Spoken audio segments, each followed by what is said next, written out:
સ્વામિનારાયણ હરે સત્સંગી જીવન પ્રકરણ 5 અધ્યાય 22 તારીખ કઈ થાય છે પોઈરાઓ? 11 જાન્યુઆરી 2024. આપણે આ અધ્યાયને વિશે જે કોઈ રાજાના નિયમો એ જોઈ રહ્યા છે. કાલે આપણે જોયું કે ભાઈ રાજા જે છે તે છેલ્લે શું જોયું તો ઓકે કેવા માણસને રાખવાના એને ત્યાં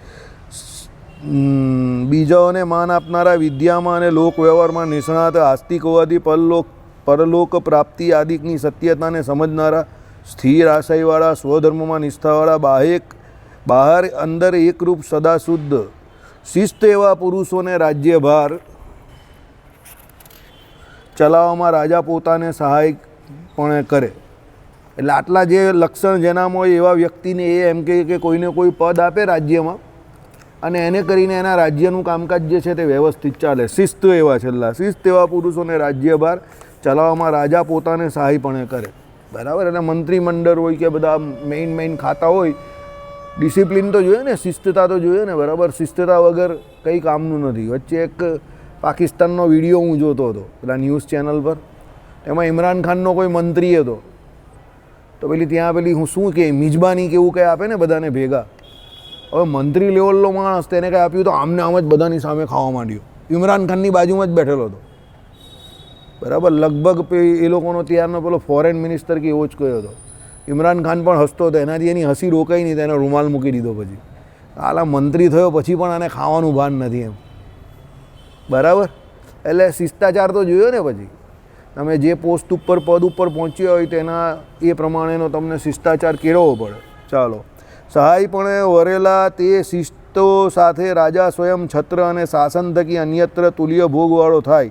છત્ર આજ્ઞાથી તેઓના થકી અધિક થાય. પરોક્ષ કે પ્રત્યક્ષ જે રાજા સહાયજનો સાથે તુલ્ય ભોગવાળો છે તે જ સુખને પામે છે. સહાય પણ સ્વીકારેલાઓને સમાન ભોગ રાજાએ આપવો. એટલે જે લોકોને રાખે તે બધાને રાજા પોતાના જેવો ભોગ પણ આપે. દાખલા તરીકે આપણે મંદિરોમાં જે થાળ બને ઠાકોરજીનો, તો એ થાળ હોય તે બધી અમુક જગ્યા પર જતો હોય પાછો. એટલે જે ઠાકોરજી જમે તે જ પેલા લોકો પણ જમે. એટલે જે રાજા જમે છે તે રાજાના મેઇન માણસો, જે રાજાને શું સેવામાં રહેલા છે, બરાબર, જે મેઇન માણસો તે બધા રાજાનો થાળ જમતા હોય. સમજી ગયા? એટલે ભોગ સરખા હોય. હવે આમાં ભોગ સરખા એટલે ભગવાનના મંદિરમાં કેમ કે ભાઈ ભગવાનનો ઠાકોરજીનો થાળ જે છે એમાં કોઈ પણ વસ્તુ 2 નંબરી કે કોઈ પણ વસ્તુ એવી નહીં હોય, બધી 1 નંબર વસ્તુ હોય. તો સેવામાં જે લોકો હોય તે બધાને પણ એ આપવો જોઈએ. પછી તમે 2 પ્રકારની વસ્તુ રસોઈમાં બનાવો કે ભાઈ વીઆઈપી માટે અલગ, વીવીઆઈપી માટે અલગ અને લોકલ પબ્લિક માટે અલગ, એ ખોટી વાત છે. દાખલા તરીકે આપણું હડતાલ છે તો એમાં લક્ષ્મીનારાયણ દેવને જે થાળ બને કે એની જે ક્વોલિટી હોય એ પ્રમાણે ત્યાં અંદર જે કોઈ રસોડું ચાલતું હોય એમાં હરિભક્તોને બધાને સરખું જ આપવું જોઈએ. એ પંક્તિભેદ કહેવાય. સમજો? તમે વ્યવસ્થાના નામ પર પછી લોકો જોડે છેતરપિંડી એવી રીતે કરો એ ખોટી વાત. મંદિરમાં આવેલો દરેક હરિભક્ત જે છે તે ભગવાનનો ભક્ત છે. ત્યાં મંદિરમાં કોઈ મોટો કે કોઈની આ પરિસ્થિતિ વધારે મોટી છે કે ઓછી છે એ જોવાતી નથી કે આ પંક્તિભેદ ન થાય. શીરો આપો તો બધાને શીરો આપો, દૂધપાક આપો તો બધાને દૂધપાક આપો, શાક તો બધાને શાક આપો, ખીચડી તો ખીચડી, પૂરી તો પૂરી. આ એક વખત કોઈ વસ્તુ પૂરી થઈ જાય ને પછી એના ઓપ્શનમાં બીજું બનાવે એ અલગ વાત છે. પણ તમે પહેલેથી જ એવું કરી નાખો કે ના વીઆઈપી માટે આ અલગ ને પેલા માટે અલગ, એ ખોટી વાત છે. એવું ન થવું જોઈએ. કારણ કે જે કોઈ છે તે ભગવાનના ભક્તો છે, જે સેવા કરનારા છે તે ભગવાનની સેવા કરે છે. રાજાની સેવા કરનારને રાજા સમાન ભોગ આપવાનું કહે છે શાસ્ત્ર, તો આ તો ભગવાનની સેવા કરનારા છે. બરાબર. એટલે મંદિરમાં તો જે કોઈ હોય, વ્યવસ્થામાં જે કોઈ બધાને સારી રીતે જમાડવાના હાથમાં રાખવા. નામું લખતા હોય, ક્લાર્ક જે કહેતા હોય આપણે તે, એડમિનિસ્ટ્રેશનમાં હોય તે, નીચે થાળ ભેટ લખતા હોય તે, બધાને એક સરખું સારું જમાડવું. તમને કહી દઉં સારા મેનેજમેન્ટનો સૌથી મોટો હિસ્સો શું છે? સારું જમાડવું. જે વ્યક્તિ પોતાના કર્મચારીઓને એક ટાઈમ પણ જો સારું જમાડતો હોય ને વ્યવસ્થિત, એને એનું કામનો રિવોર્ડ મળી જ જાય, ગમે તે હિસાબે મળી જ જાય. આ બધા મોટી કંપનીવાળા, તમારી હીરાની કંપનીવાળા એક ટાઈમ જે જમાડે છે જાતે, તેનું એક કામ એ જ છે. એમાં એના 2 ફાયદા થાય. એક, એનો માણસ બહાર જાય નહીં એટલે એની ચોરી અટકે ને સમય બચે. બહાર જાય પછી આવે એટલે એમાં સમય જાય ને. બીજી વાત સૌથી મોટી, પેલો એનું ખાશે એટલે પુણ્ય મૂકી જશે, એટલે 10 કે 20 રૂપિયા પેલામાંથી ને પેલામાંથી એમ કરીને એડજસ્ટ કરીને એ બધા મોટા ખાતાવાળા જે છે તે જમાડે છે. કેમ? એનું રોજનું રોજ સુકૃત થાય એમાં, સમજો. અને જેનું ખાય એનું ગાય. એટલે મોટી કંપની હોય ને એમાં એ વ્યવસ્થા થતી હોય તો કરી જ દેવી, બરાબર. જમાડવાથી બહુ હા હા ફ્રી આપે આપે છે બધાને ફ્રી આપે. હા 5-5 હજારના આપે. અહીંયા એ કૂદનામાં એટલે આપતો તો નહીં હતો, પણ એનું એવું લગભગ 2023 કે 2025નું એવું પ્લાનિંગ છે કે એને ત્યાં જેટલા કર્મચારીઓ કામ કરે ને એના માટે ફ્રી રસોડું કરવું છે. મારવાડી છે, મારવાડીઓમાં એવું ખરું ને જમાડવામાં. મારવાડી બહુ ખતરનાક જાત. હાલા જમાડે એટલે આખી કથા રાખે તો કથાના આયોજનમાં જેટલા ગયા હોય એ બધાને જમાડે. અને ચોખ્ખા ઘીના જે ડબ્બા ઉતરે એ લોકોમાં નાના અનન ઉતરે, કહેવું પડે. ગાયનું ઘી વાપરે પાછા જમાડવામાં. મારવાડીઓની જીગર જબરી, કહેવું પડે એવી જીગર. કરવું જ જોઈએ, હોય તો કરવું જોઈએ તમારે, બરાબર. ચાલો. નામ માત્રેણ તુષ્યેત છત્રેણ ચ મહીપતિ મૃત્યોભ્ય વિસૃજેદર્થાનેક સર્વહરો ભવે. તો એમ વિદુર નીતિમાં કહ્યું છે. એટલે વિદુર નીતિનો વચ્ચે શ્લોક ટાંકીને એ પ્રમાણે એનો પુરાવો આપ્યો કે ભાઈ છત્ર જે આપવાનું છે તે રાજા અને શાસનમાં જે કંઈ પેલાને રાજા જે ભોગવતો હોય ભોગ, તે બધા રાજ કરાવવામાં જે સહાય મળે વર્તતા હોય બધાને આપવાના. આપણે થિંક ટેન્ક જે કહીએ ને તે બુદ્ધિશાળી માણસ હોય ને એને થોડું સોમાનવાળું હોય, સમજજો. તો એને રાજાના જેટલું માન સન્માન મળી જાય એટલે એ ખુશ થઈ જાય, બરાબર. કલાકાર હોય ને એને પણ માન સન્માનનો ભૂખો હોય, એને એનું માન સન્માન આપી દેવાનું. 4 તાળી વધારે પડાવી દેવાની, તાળી પડશે એટલે કલાકાર ખુશ. વાહ વાહ વાહ વાહ વાહ વાહ વાહ વાહ વાહ વાહ વાહ વાહ, બરાબર. એટલે ખુશ થઈ જાય. ચાલો. પુરાતન હોવાથી જીર્ણ ભાવને પામેલા ગૃહાદિકનું સમીક્ષણ કરવું, જીર્ણ ભવનનો સમુદ્ધાર કરાવવું જ જોઈએ. જે મોદી સાહેબ કરાવી રહેલા જ ને, જે વસ્તુ તમને જૂની દેખાય કરાવી દેવાની. અત્યારે પેલું મંદિર જે મહારાજે વચનામૃતમાં કહ્યું જ ને કે અમે અયોધ્યામાં નાના હતા ત્યારે પેલો બ્રાહ્મણ એમ કહે કે પેલા મહાદેવના મંદિર પાસે જઈને શિવજીનું મંદિર શિવલિંગ ત્યાં જઈને પેલું ગાલ વજાડીને કહેતો હતો લંબકર્ણનો દે દેશો. હવે એ મંદિરની બહુ ખરાબ હાલત થઈ ગઈ, કેવી નાની. એમાં પેલો વચ્ચે પેલી વસ્તીની વચ્ચે જે પબ્લિક રહી એની વચ્ચે પેલી, અરે તમને ખબર જ નહીં પડે કે આ મંદિર છે. શોધીને જવું પડે ને એવી નાની જગ્યામાં છે મંદિરની હાલત. આપણે એમ થાય કે હાલું કોઈ કંઈ કરતું નથી અહીંયા મંદિરને. ગયેલા જ ને તો આપણે લઈ ગયેલું કોણ ખબર? પેન્ટન ને રાકેશ, એ બંને નજીક છે, ગલીની પાછળ જ છે. પણ એ લોકો પેલા અમારા મંડળમાંથી આ લોકો પેલા ગયા અને પછી એ લોકો અમને કહ્યું કે અહીંયા આવીએ તમે. પછી અમે બંને પણ ગયેલા, અમે બધા ગયેલા. પણ કેવી જગ્યા પર મંદિર, એટલે જગ્યા તો બધી બરાબર છે પણ પેલી વસાહતની વચ્ચે પણ એનું કોઈ ડેવલપમેન્ટ નહીં. હવે પ્રસાદીની જગ્યા જેનો વચનામૃતમાં ઉલ્લેખ છે તો આપણે એનો જીર્ણોદ્ધાર કરવો જોઈએ. જ્યાં ન વાપરવા જોઈએ ત્યાં દુનિયાભરના રૂપિયા આપણે વાપરીએ છીએ. તો આ મહાપ્રસાદીની જગ્યા કહેવાય કે જે વચનામૃતમાં ટાંકેલો જ આખો પ્રસંગ. હા, મહારાજ આખું ઉદાહરણ ટાંકેલું છે. તો એ જગ્યા તો હવે જો મારા ખ્યાલથી એનું કંઈ થયું નહીં હોય ને અત્યારે તો ભવિષ્યમાં લુપ્ત થઈ જશે. કોઈ એને પેલું એ માનીને ઉડાડીને જગ્યા બી કાઢી નાખશે, એવું છે. એવી જગ્યા તો એ પછી ભાઈ આ લોકોએ કંઈ સુધારો કર્યો કે નહીં કર્યો એ ભગવાન જાણે. ચાલો, કરવો જ જોઈએ. હું તો કેમ અત્યારે ખાલી યોગી સરકારને કહી દે ને કે આવી રીતે અમારું પ્રસાદીનું ને સારી જગ્યાએ, તો એ સરકાર કરી દે એવી છે. એ લોકોને એવી કંઈ 2-5 લાખની પડી નથી, કારણ કે એ લોકો એ બાજુ તીર્થોનું ને એનું ડેવલપમેન્ટ સારું કરે છે. આપણું છપૈયાનું કર્યું ને,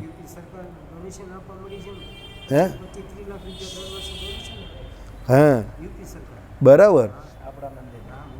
હા, છપૈયાને આપે છે, છપૈયાને આપે છે.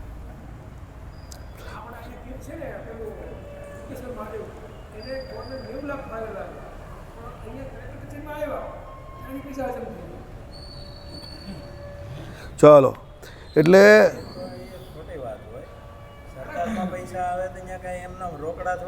એ તો ચેક આપે.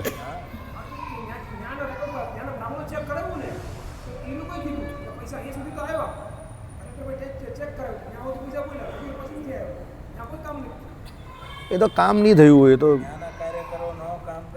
હા બસ ત્રસ્તી બસ્તી એ બધાએ કામ કરવું પડે. તો ચલો, અન્ન વસ્ત્રાદિક નહીં મળવાથી દુઃખ પામતા જનોનું નિરીક્ષણ કરવું, આ પણ બહુ ઇમ્પોર્ટન્ટ વસ્તુ છે. તમે બધી બહુ મોટી તરક્કી વિકાસ બધો બહુ કરો, પણ જ્યાં સુધી તમારા રાજમાં પબ્લિક ભૂખું રહી છે ત્યાં સુધી કંઈ કામનું નહીં. સમજો, બરાબર? હું તો તમને લોકોને પણ કહું છું, બધાને કહું છું, બધી વાત તમારી બરાબર, તમે જે કંઈ કરો બધું કરો, સાચી વાત છે, પણ બે વસ્તુ કમ્પલસરી રાખવાની. એક, તમારા છોકરાઓ જે કોઈ હોય અને વ્યવસ્થિત એજ્યુકેશન આપવાનું, શિક્ષણ, અને સમયસર બે જે આપણા ટાઈમ જે છે પરંપરા પ્રમાણે એમાં વ્યવસ્થિત તમારે જમવું જોઈએ.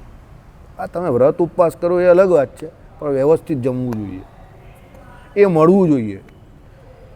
આપણો એ દરેક વ્યક્તિનો એ અધિકાર છે કે એને વ્યવસ્થિત અનાજ પાણી મળવું જોઈએ. જો તમે દુનિયાભરનું બધું કરતા હો પણ તમે બે સમયસર બરાબર જમી નહીં શકતા હો ને, તો તમે બહુ મોટી ભૂલ કરો છો કશે. સમજો, એ જીવતર નકામું છે તમારું.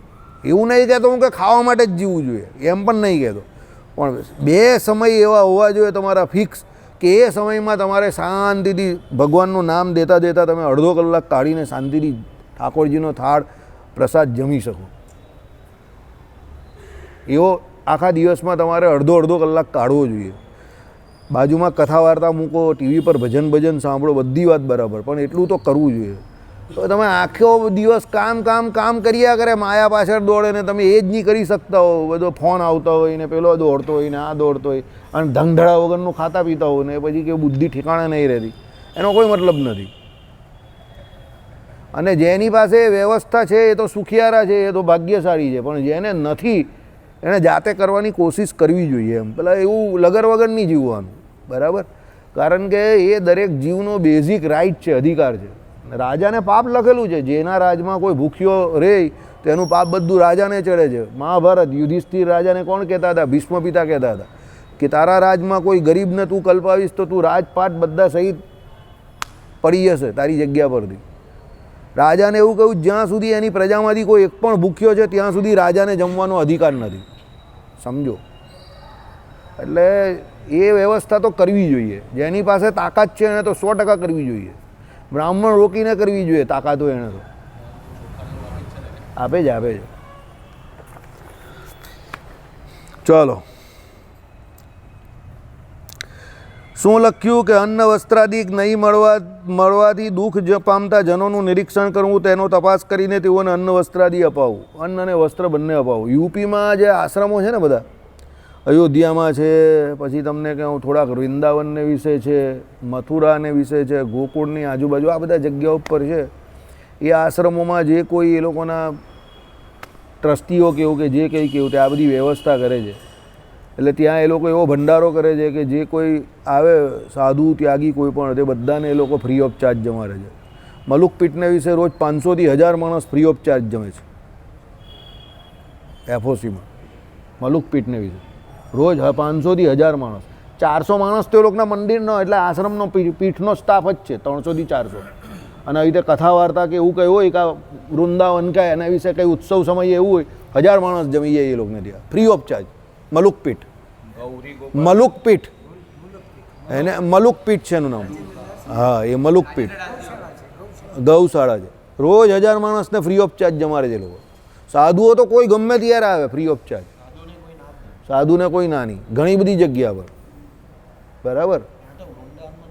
બહુ આશ્રમમાં કેટલા બધા આશ્રમ એવા છે તમે જોવો તો એફઓસીમાં. હા, પ્રેમાનંદમાં બી ફ્રી ઓફ ચાર્જ જમાડે છે, બહુ જગ્યા પર જમાડે છે. હા, પીળા વસ્ત્રવાળા, બેવ કિડની નથી એમને, તે બહુ જોરદાર છે, જોરદાર. એના ફેસબુક પર ને સોશિયલ મોહન ભાગવત એને આગળ ઝાંખા પડી ગયા. પ્રેમ સ્વામી પેલા પ્રેમાનંદ. હા, એટલે પ્રેમાનંદ હોશિયાર માણસ, પીળા જ વસ્ત્ર પહેરે, પીત વસ્ત્ર.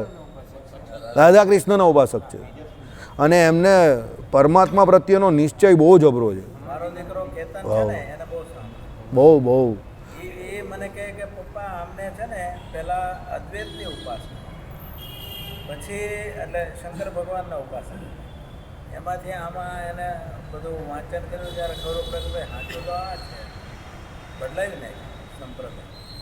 એમના જે પૃથ્વી છે એના જે 6 ભાષા છે ને એકબીજાને જોડતા કઈ દે છે અને કઈ સમજવા ને બહુ સરસ સમજાવી છે. નહીં, એમનામાં એક વસ્તુ બહુ સારી છે, એમના પ્રવચન બહુ સરળ હોય છે.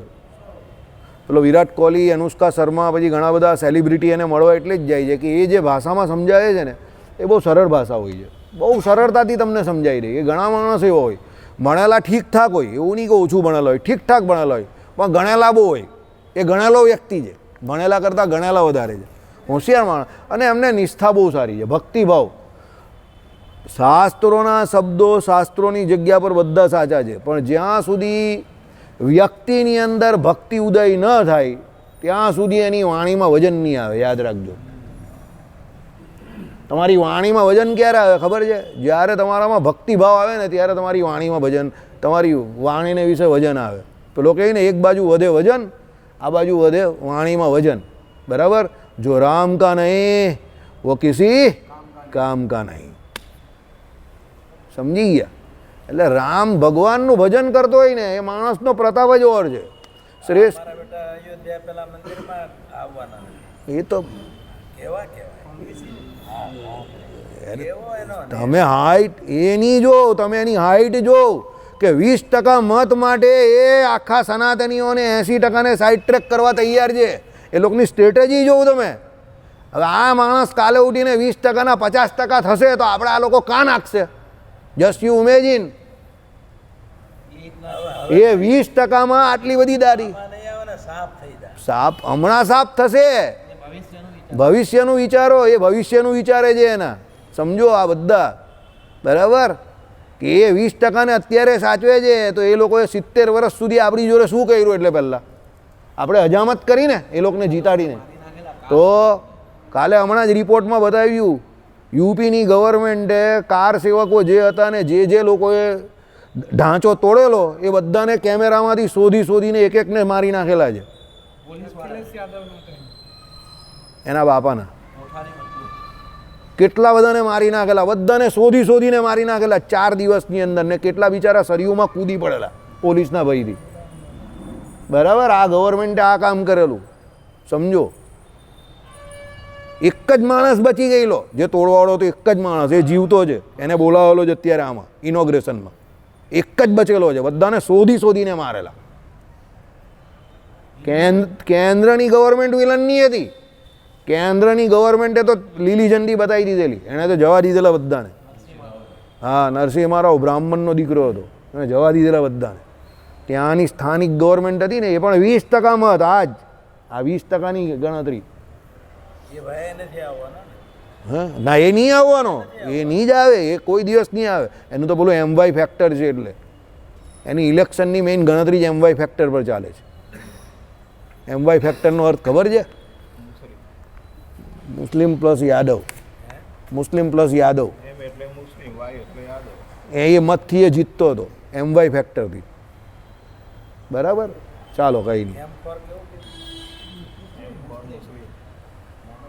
અને વાય ફોર યાદવ એ MY ફેક્ટરથી જીતતો હતો ઇલેક્શન.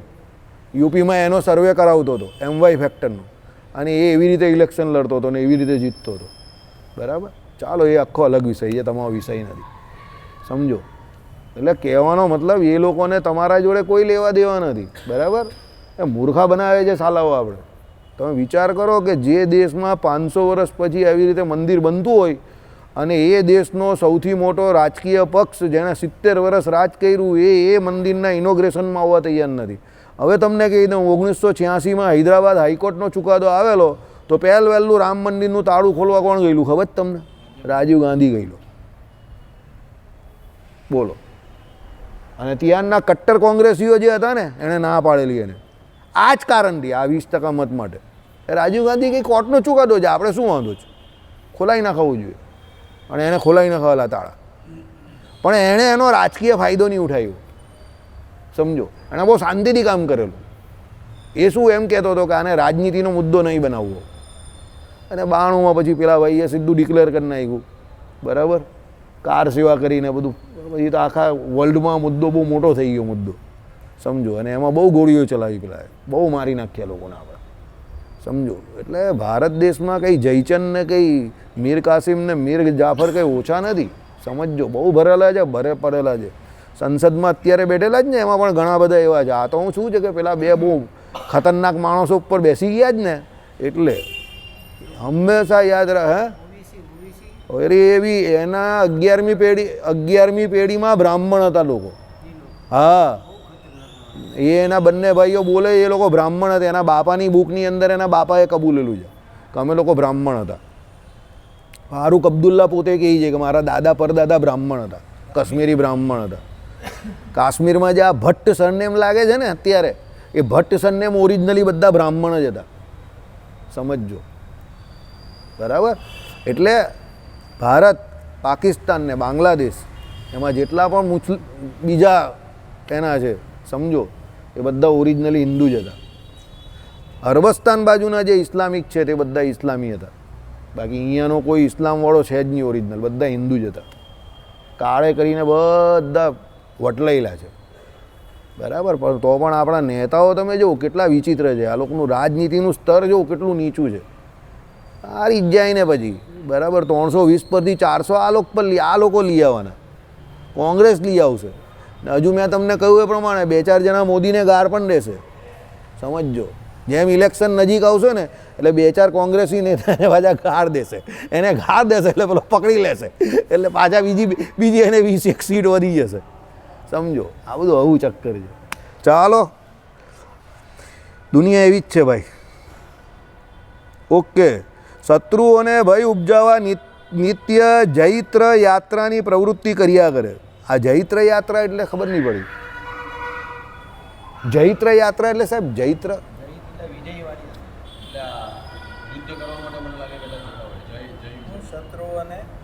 ભય ઉપજાવવા નિત્ય જૈત્ર યાત્રાની પ્રવૃત્તિ કર્યા કરે. જૈત્ર યાત્રા એટલે શબ્દ નહીં ખબર. શક્તિ પ્રદર્શન.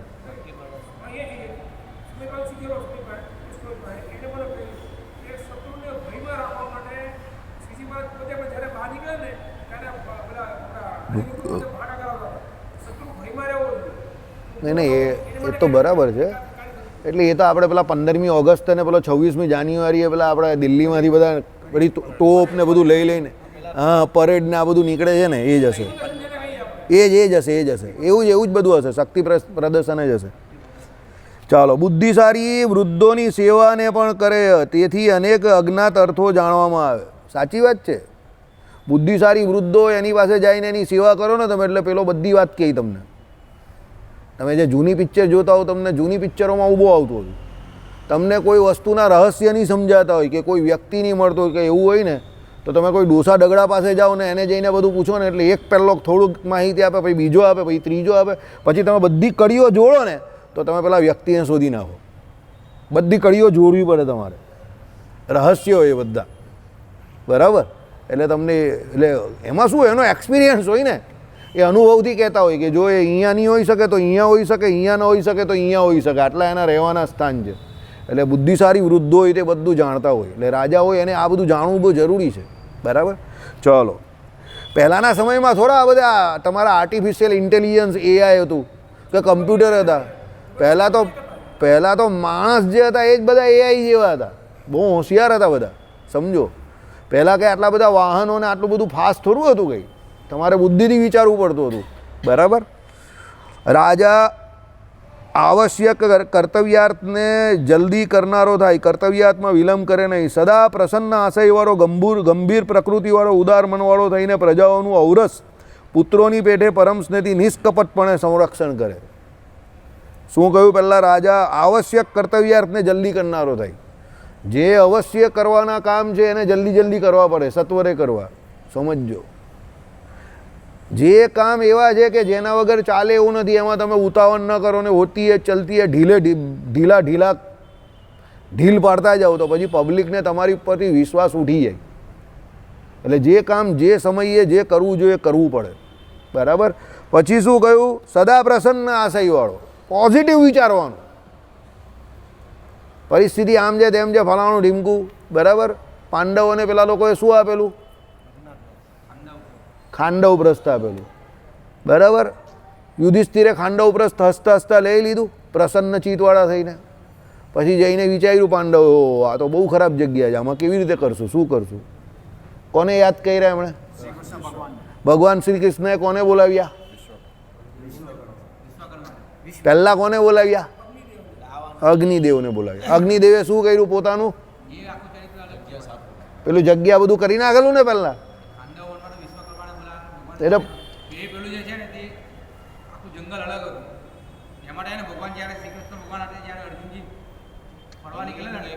એને આમાં પણ હતું પહેલાં, આમાં પણ બોલાવેલા પહેલાં. આમાં સાફસૂફી કરવા માટે એટલે જગ્યા જે પેલી સમતલની હતી ને બધા જંગલો હતા ને અધવચ્ચે, એ જંગલો સાફ કરવા અગ્નિદેવતાને બોલાવેલા પહેલાં. પછી વિશ્વકર્માને બોલાવ્યા. વિશ્વકર્માનું કામ શું છે? Civil engineer. પિયુષને આપણે ક્યારે બોલાવીએ? પહેલાં સાફસૂફ કરાવવો હોય તો અશોકભાઈને જીગરને મોકલવો પડે કે ભાઈ તમે જઈને તો અગ્નિ છોડો. એટલે અશોકભાઈને જીગર બધું સાફ કરી નાખે. પછી હવે ત્યાં કોન્ક્રીટ કામ કરવું હોય તો પિયુષને બોલાવવો પડે. મૈદાન એ સભા બનાવ્યા પેલી, એ તો પેલું એ મહેલ પેલો લાખ ના ના પેલું શું બનાવેલું પેલું આ પેલું યુધિષ્ઠિરનું બનાવ્યા પેલું તે પેલું એને શું કહીએ? હા અરે હા ભાઈ, અરે ભાઈ બધા તીર તીર હા એ બનાવેલું એણે. બસ ઇન્દ્રપ્રસ્થમાં જ બનાવેલું ને એણે. એટલે આખું જે પાંડવોનો જે પેલો મહેલ બનાવેલો ને તે એણે બનાવેલો મૈદાન. હવે આખું ઇન્ટિરિયર ડેકોરેશન એનું હતું, કમલેશ લાલબાગ જેવું હતું. ચાલો બરાબર છે, ઓકે. એને સંભળાવતા નહીં હા, પાછો સાંભળશે તો વિચાર કરતો થઈ જશે મને આવું કહીશ ભાઈ. બરાબર, ઓકે હવે સમજી ગયા તમે. એટલે એ તો બધાના અલગ અલગ રોલ હોય ને, બરાબર. પહેલાં કામ કરાવવું હોય તો એ લોકોને પછી મોટા મોટા એને બોલાવવા પડે. ઓકે ચાલો, ગંભીર પ્રકૃતિવાળો વિચાર કરવો જોઈએ ગંભીરતાથી કે ભાઈ આ પ્રોબ્લેમ છે, નિરાકરણ કેવી રીતે થાય, કરી શકાશે, કરો, કામ કરો, પોઝિટિવ રહેવું. બરાબર. પ્રસન્ન આશયવાળો, ગંભીર પ્રકૃતિવાળો, ઉદાર મનવાળો, મન ઉદાર રાખવાનું. બરાબર. વાતે વાતે નિરાશ નહીં થઈ જવાનું, હું એવું નહીં, ઢીલા નહીં પડી જવાનું. બરાબર. આ ડરાવે છે, પેલો ડરાવે છે, અરે બધા ડરાવ્યા કરશે. બરાબર. જિંદગીમાં બધા તમને ડરાવવા જ આવેલા છે, સમજો. પણ ડર કો ઇતના ડરાવો કે ડર ખુદ ડર જાય. સમજી જાઓ. બરાબર. ડર કો ઇતના ડરાવો કે ડર ખુદ ડર જાય. બરાબર. ચોથા સ્થાનની આ બધી ગડબડ હોય છે. ચોથા સ્થાનમાં પાપ ગ્રહ બેઠેલા હોય ને, સમજો રાહુ કા કેતુ કા રાહુ, એને બિચારાને સુખ ભોગવવાના જે એના જે એ હોય ને, શું કહેવાય, સાધનો, ભૌતિક સુખ મેળવવા માટે બહુ તકલીફ પડે, એને શોધવા પડે, તરત નહીં મળે, બેઠા નહીં મળે. મા બાપ તરફથી બહુ ભાગ્ય કોઈને મળે. અને સામાન્ય રીતે અમે લોકો જોઈએ છે તો 100માંથી 50-60 માણસ હોય ને એને ચોથું ને 10મું જ દૂષિત હોય. 50 માણસ, 40-50 માણસ હોય ને, ચોથું ને 10મું, અને એ બિચારો દોડ્યા કરે. બરાબર. પણ હિંમત નહીં હારવાની, એમાં કંઈક શીખવાનું મળે, સમજો. ભગવાન તમને એ એટલા માટે રાખેલું હોય કે એમાં બીજો કંઈ લાભ પણ હોય. કાલે જોયું, જેણે રામાયણ જોયું હશે તે ખબર હશે, મેઘનાથનો જન્મ થવાનો હતો તો રાવણે શું કર્યું, બધા દેવતાઓને બોલાવી દીધા અને કહ્યું બધા પોતપોતાની સારી ટોપ કન્ડિશનમાં બેસી જાઓ. પહેલું મેષ લગ્ન, સૂર્યદેવ આ જાઓ વહાં પર. એટલે પહેલાં મેષમાં સૂર્ય આવી ગયા. બીજું સ્થાન ચંદ્રદેવ, બેઠ જાઓ યહાં પર. એટલે ચંદ્ર ત્યાં બીજે બેસી ગયા. શનિ તુલામાં 7મેં, શનિ 7વેं ઘર पे तुम बैठ जाओ. એ જેવો જન્મ થયો આમ થવાની તૈયારીને આમ અવાજ આવ્યો એટલે શનિ 8માં મચાઈ લાગ્યા, સીધા તુલામાંથી વૃશ્ચિકમાં. शनि तूने अपना घर क्यों बदल दिया, लगता है आज तूने अपनी कुंडली नहीं देखी है. શનિ જોડે રાવણે યુદ્ધ કર્યું, સીધો એને પગની નીચે દબાઈ દીધો. એટલે શનિની આમ વકરી દ્રષ્ટિ એની ઉપર પડી ગઈ. બરાબર. એટલે મહાદેવજી બોલ્યા, પગને નીચે દબાઈ દીધો રાવણે. તો એમાં શું હતું, કમાલ એવી હતી કે રાવણને ઇન્દ્રાસન મેળવવા માટે કુંભકર્ણને કહ્યું, પણ એનાથી નિંદ્રાસન મંગાઈ ગયું. એટલે રાવણે શું કહ્યું, ઘણી વખત પછી એ ઇન્દ્રાસન મેળવવા પ્રયત્ન કર્યો પણ એને ઇન્દ્રાસન નહીં મળ્યું. એટલે કે એને પ્રયત્નથી મેળવનારો માણસ હતો. તે કે મેં अपने प्रयत्न से, એટલે કર્મો से जिसको नहीं पा सका हूँ मेरा बेटा उसको अपने भाग्य से पाएगा. એટલે એણે શું એના છોકરાનો જન્મ થવાનો હતો, બધા ગ્રહો દેવતાઓ તો એના કંટ્રોલમાં હતા ને, નિયમનમાં બધાને બોલાવી દીધા એની સભામાં, બધા તમે તમારી પોતપોતાની સારી જગ્યા પર સારા સ્થાન પર બેસી જાઓ, મારો છોકરાનો જન્મ ત્યારે થશે. એટલે મેઘનાથનો જન્મ થયો તે શનિ સિવાય બધા ગ્રહો ફેવરેબલ સ્થિતિમાં. શનિ મહારાજ 7માં બેઠા હતા અને પછી જન્મ વખતે 8માં ચાલ્યા ગયા. શનિની વક્રી દ્રષ્ટિ પડી ગયેલી ઓલરેડી રાવણ પર ત્યારે જ લંકા ઉપર, કારણ કે લંકા કેવી નગરી હતી, અન્યાયથી ઉપાર્જિત કરેલું ધન હતું, એટલે શનિની ઓલરેડી એની પર વક્રી દ્રષ્ટિ પડી જ ગયેલી. બરાબર, એટલે શનિને સીધો ઉચકોને પગની નીચે દબાઈ દીધો રાવણે. બરાબર, પણ દબાઈ દીધો તો ખરો, પણ શનિએ તો પણ આમ કરીને ઊંચું કરીને એની પર આમ વક્રી દ્રષ્ટિ રાખેલી હતી. અને એ શનિની વક્રી દ્રષ્ટિ જેવી થઈ એટલે રામચંદ્ર ભગવાન એના ઘરેથી અસુરોને મારવા એ જ સમયે નીકળી ગયેલા. વિશ્વામિત્ર આવી ગયેલા ને ત્યારે ત્યાંથી નીકળી ગયેલા ને ઓલરેડી મેદાન સાફ કરતાં કરતાં નીકળતા હતા.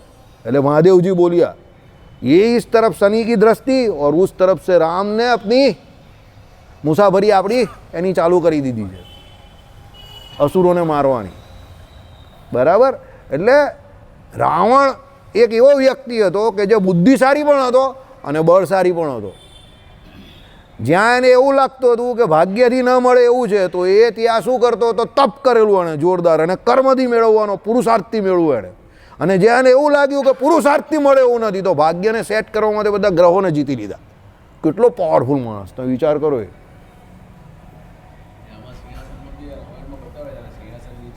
હા, આમાં તો કાલે સીન બતાવ્યું એણે કે એણે કેવી રીતે શનિદેવને એ કર્યું. લગતા હે તું આજ અપની કુંડલી દેખ કે ही નહીં આવ્યો, જે બોલે છે ને રાવણ, જોરદાર આવેલું છે. નવું રામાયણ સારું આવે છે સોની લાઈવ પર, વેબ સિરીઝ જેવું બનાવેલું છે. રવિવારે સવારે 9 વાગ્યાથી 2 વાગ્યા સુધી બધા એપિસોડ આવશે, but unfortunately not available on any social media.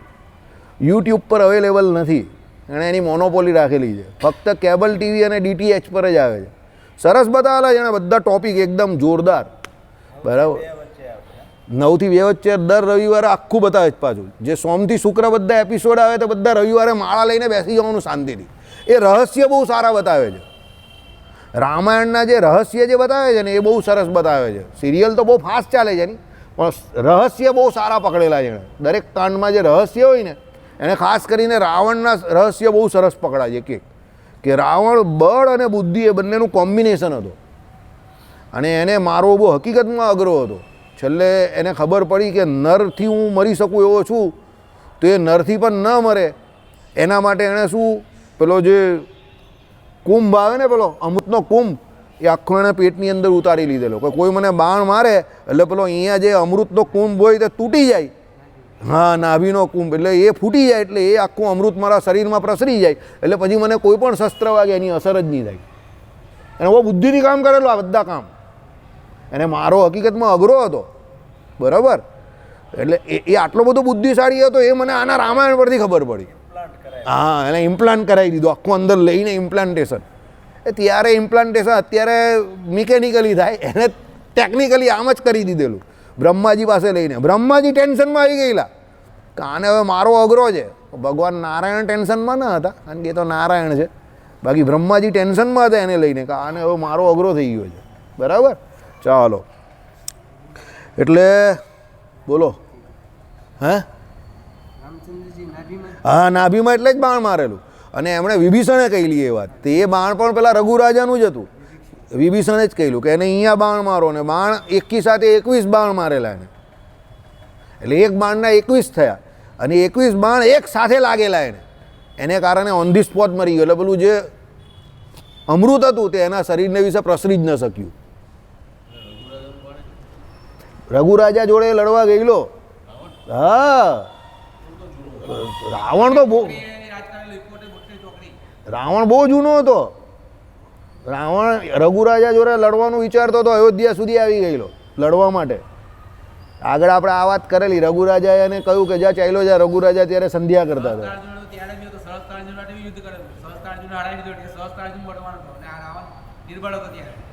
પછી રઘુરાજાએ શું કર્યું ખબર, એની જોડે લડવા આવ્યો ને તો રઘુરાજા સરયુ કિનારે સંધ્યા કરતા હતા.